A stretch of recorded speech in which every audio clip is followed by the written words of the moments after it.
Okay, Sea of Monsters, Chapter 13. Annabeth tries to swim home. I'd finally found something I was really good at. The Queen Anne's Revenge responded to my every command. I knew which ropes to hoist, which sails to raise, which direction to steer. We plowed through the waves at what I figured was about 10 knots. I even understood how fast that was. For a sailing ship, pretty darn fast. It all felt perfect. The wind in my face, the waves breaking over the prow. But now that we were out of danger, all I could think about was how much I missed Tyson and how worried I was about Grover. I couldn't get over how badly I messed up on Cersei's Island. If it hadn't been for Annabeth, I'd still be a rodent hiding in a hutch with a bunch of cute, furry pirates. I thought about what Cersei had said. See, Percy, you've unlocked your true self. I still felt changed, not just because I had a sudden desire to eat lettuce.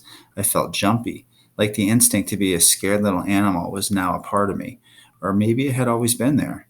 That's what really worried me. We sailed through the night.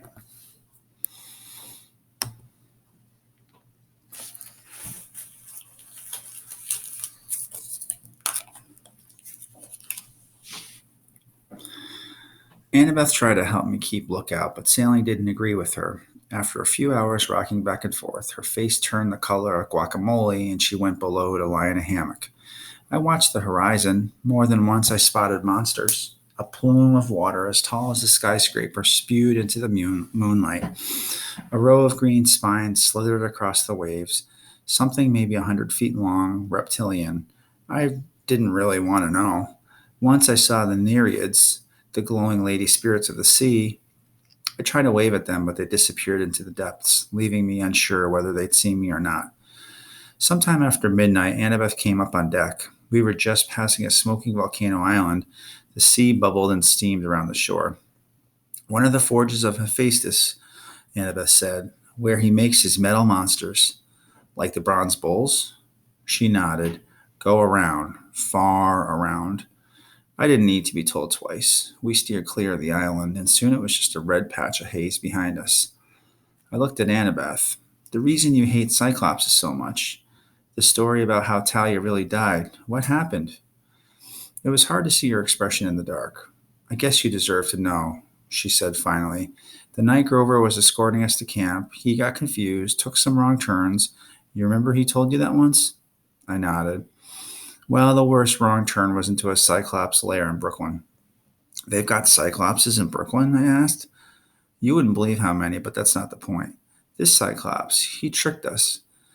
He managed to split us up inside this maze of corridors in an old house in Flatbush.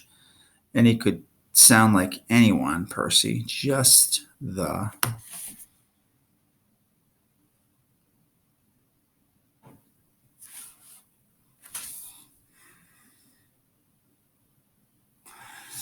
way Tyson did aboard the Princess Andromeda. He lured us, one at a time. Talia thought she was running to save Luke. Luke thought he heard her scream for help, and me, I was alone in the dark. I was 7 years old. I couldn't even find the exit. She brushed the hair out of her face. I remember finding the main room.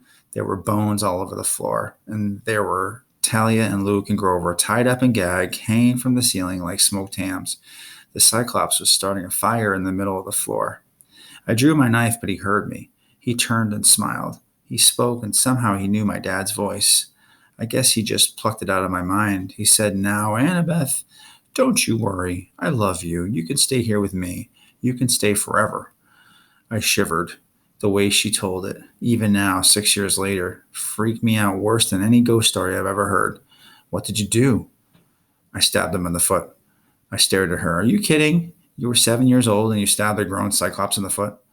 Well, he would have killed me, but I surprised him. It gave me just enough time to run to Talia and cut the ropes on her hands. She took it from there. Yeah, but still, that was pretty brave, Annabeth. She shook her head. We barely got out alive. I still have nightmares, Percy. The way that Cyclops talked in my father's voice. I think that should be apostrophe S. Typo. It was his fault we took so long getting to camp. All the monsters who'd been chasing us had time to catch up. That's really why Talia died. If it hadn't been for that Cyclops, she'd still be alive today. We sat on the deck watching the Hercules constellation rise in the night sky. Go below, Annabeth told me at last. You need some rest. I nodded. My eyes were heavy, but when I got below and found a hammock, it took me a long time to fall asleep. I kept thinking about Annabeth's story. I wondered if I were her, would I have would I have had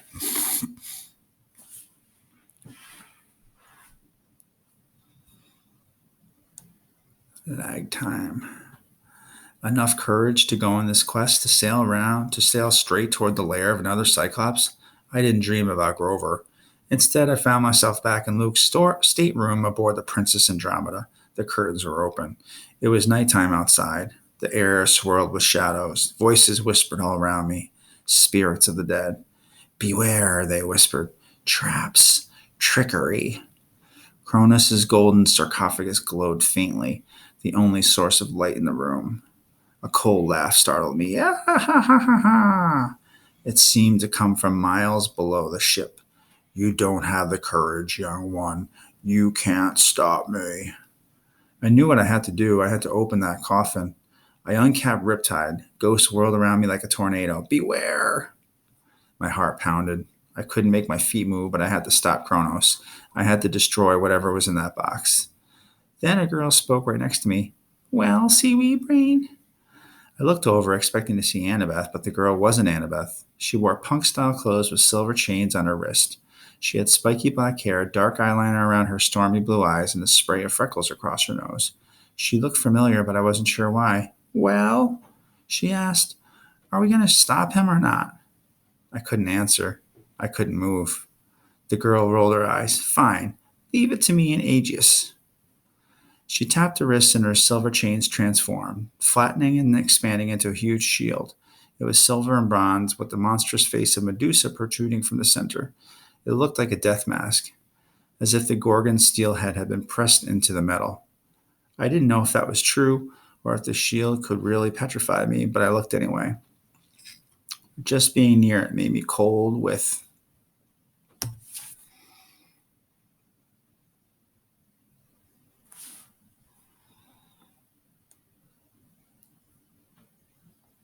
fear. Made me cold with fear. I got a feeling that in a real fight, the bearer of that shield would be impossible to beat. Any sane enemy would turn and run. The girl drew her sword and advanced on the sarcophagus. The shadowy ghost parted for her, scattering before the terrible aura of her shield.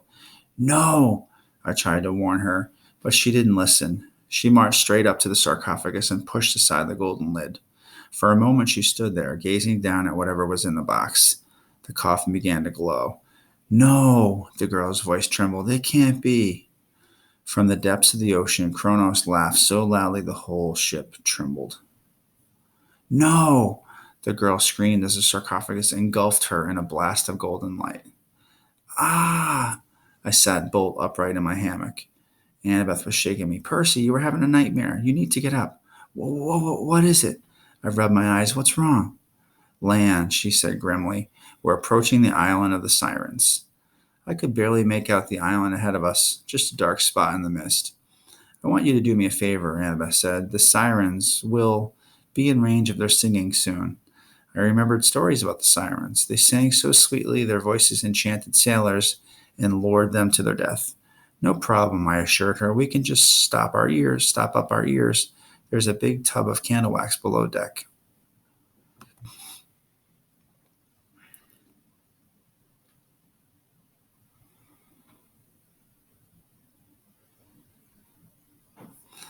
I want to hear them. I blinked. Why? They say the sirens sing the truth about what you desire. They tell you things about yourself you didn't even realize. That's what's so enchanting. If you survive, you become wiser. I want to hear them. How often will I get that chance?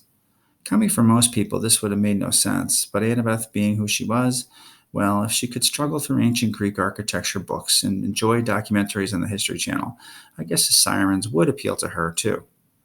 She told me her plan. Reluctantly, I helped her get ready. As soon as the rocky coastline of this island came into view, I ordered one of the ropes to wrap around Annabeth's waist, tying her to the foremast. Don't untie me, she said. No matter what happens or how much I plead, I want to go straight over the edge and drown myself. Are you trying to tempt me? Ha ha ha. I promised I'd keep her secure. Then I took 2 large wads of candle wax, kneaded them into earplugs, and stuffed them into my ears. Annabeth nodded sarcastically, letting me know that the earplugs were a real fashion statement. I made her face at her and turned to the pilot's wheel. The silence was eerie. I couldn't hear anything but the rush of blood in my head. As we approached the island, jagged rocks loomed out of the fog. I willed the Queen Anne's Revenge to skirt around them. If we sailed any closer, those rocks would shred our hull like blender blades. I glanced back. At first, Annabeth seemed totally normal. Then she got a puzzled look on her face. Her eyes widened.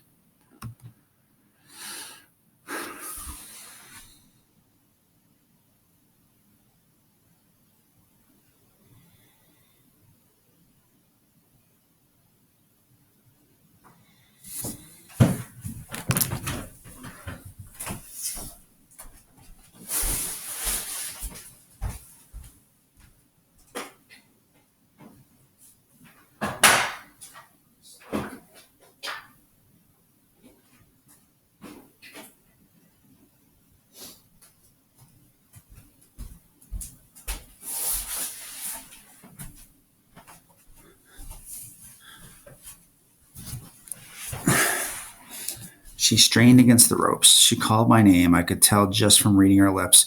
Her expression was clear. She had to get out. This was life or death. I had to let her out of the ropes right now. She seemed so miserable, it was hard not to cut her free. I forced myself to look away. I urged the Queen Anne's Revenge to go faster. I still couldn't see much of the island, just mist and rocks, but floating in the water were pieces of wood and fiberglass, the wreckage of old ships, even some flotation cushions from airplanes. How could music cause so many lives to veer off course? I mean, sure, there were some top 40 songs that made me want to take a fiery nosedive, but still, what could the siren song possibly sing about? For one dangerous moment, I understood Annabeth's curiosity. I was tempted to take out the earplugs just to get a taste of the song. I could feel the siren's voices vibrating in the timbers of the ship, pulsing along with the roar of blood in my ears. Annabeth was pleading with me. Tears streamed down her cheeks. She strained against the ropes, as if they were holding her back from everything she cared about. How could you be so cruel? She seemed to be asking me. I thought you were my friend. I glared at the misty island. I wanted to uncap my sword, but there was nothing to fight. How do you fight a song? I tried hard not to look at Annabeth. I managed it for about 5 minutes. That was my big mistake. When I couldn't stand it any longer, I looked back and found a heap of cut ropes, an empty mast. Annabeth's bronze knife lay on the deck. Somehow she had managed to wriggle it into her hand. I'd totally forgotten to disarm her. I rushed to the side of the boat and saw her paddling madly for the island, the waves carrying her straight toward the jagged rocks. Uh-oh. Oh, Annabeth, what are you doing? Now Percy's going to have to save you. I screamed her name, but if she heard me, it didn't do any good. She was entranced, swimming toward her death. I looked back at the pilot's wheel and yelled, "Stay!" Then I jumped over the side. I sliced into the water and willed the currents to bend around me, making a jet stream that shot me forward. I came to the surface and spotted Annabeth, but a wave caught her, sweeping her between 2 razor-sharp fangs of rock. I had no choice. I plunged in after her. I dove under the wrecked hull of a yacht, wove through a collection of floating metal balls and chains that I realized afterward were mines. I had to use all my power over the water to avoid getting smashed against the rocks or tangled in the nets of barbed wire strung just below the surface.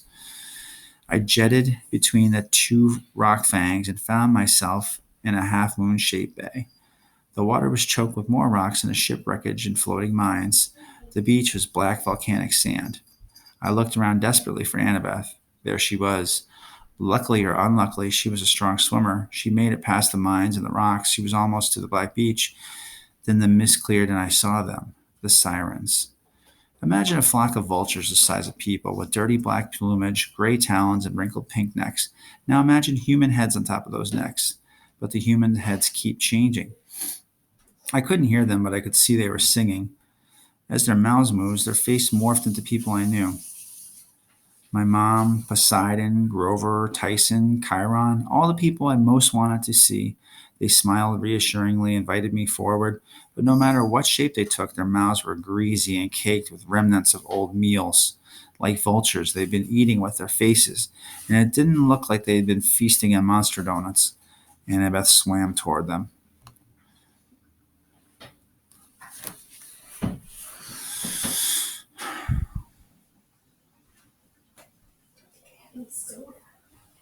I knew I couldn't let her get out of the water. The sea was my only advantage. It had always protected me one way or the other. I propelled myself forward and grabbed her ankle. The moment I touched her, a shock went through my body, and I saw the sirens the way Annabeth must have been seeing them. 3 people sat on a picnic blanket in Central Park. A feast was spread out before them. I recognized Annabeth's dad from photos she'd shown me, an athletic looking, sandy haired guy in his 40s. He was holding hands with a beautiful woman who looked a lot like Annabeth. She was dressed casually in blue jeans and a denim shirt and hiking boots, but something about the woman radiated power. I knew that I was looking at the goddess Athena. Next to them sat a young man, Luke. The whole scene glowed in a warm, buttery light. The 3 of them were talking and laughing, and when they saw Annabeth, their faces lit up with delight. Annabeth's mom and dad held out their arms invitingly. Luke ran and gestured for Annabeth to sit next to him, as if he'd never betrayed her, as if he were still her friend.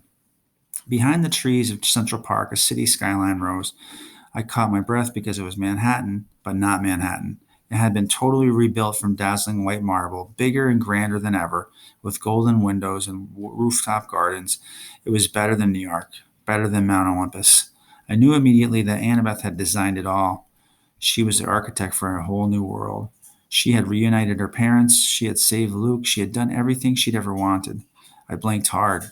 When I opened my eyes, all I saw were the sirens, ragged vultures with human faces ready to feed on another victim. I pulled Annabeth back into the surf. I couldn't hear her, but I could tell she was screaming, kicking me in the face, but I held on. I willed the currents to carry us out into the bay. Annabeth pummeled and kicked me, making it hard to concentrate. She thrashed so much we almost collided with the floating mine. I didn't.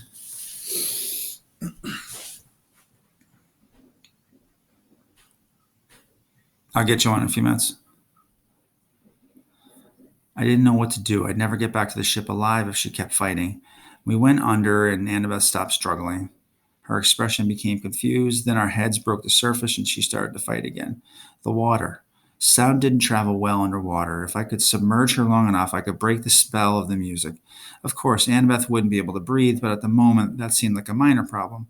I grabbed her around the waist and ordered the waves to push us down. We shot into the depths, 10 feet, 20 feet. I knew I had to be careful because I could withstand a lot more pressure than Annabeth. She fought and struggled for breath as bubbles rose around us. Bubbles. I was desperate. I had to keep Annabeth alive. I imagined all the bubbles in the sea, always churning, rising. I imagined them coming together, being pulled toward me. The sea obeyed. There was a flurry of white and a tickling sensation all around me, and when my vision cleared, Annabeth and I had a huge bubble of air around us, only our legs stuck in the water. She gasped and coughed. Her whole body shuddered, but when she looked at me, I knew the spell had been broken. She started to sob. I mean, horrible, heartbreaking sobbing. She put her head on my shoulder and I held her. First, fish gathered to look at us. A school of barracudas, some curious marlins. Scram, I told them. They swam off, but I could tell they went reluctantly. I swear I understood their intentions. They were about to start rumors flying around the sea about the son of Poseidon and some girl at the bottom of Siren Bay. Those pesky fish, always starting rumors. And I'll get us back to the ship, I told her. It's okay, just hang on. Annabeth nodded to let me know she was better now. Then she murmured something I couldn't hear because of the wax in my ears. I made the current steer our weird little air submarine through the rocks and barbed wire and back toward the hull of the Queen Anne's Revenge, which was maintaining a slow and steady course away from the island. We stayed underwater, following the ship until I judged we had moved out of earshot of the sirens. Then I surfaced and our air bubble popped. I ordered a rope ladder to drop over the side of the ship, and we climbed aboard. I kept my earplugs in just to be sure. We sailed until the island was completely out of sight. Annabeth sat huddled in a blanket on the forward deck. Finally, she looked up, dazed and sad, and mouthed, "Safe." I took out the earplugs. No singing. The afternoon. Okay, so I'm going to finish off on page 2. Jeez.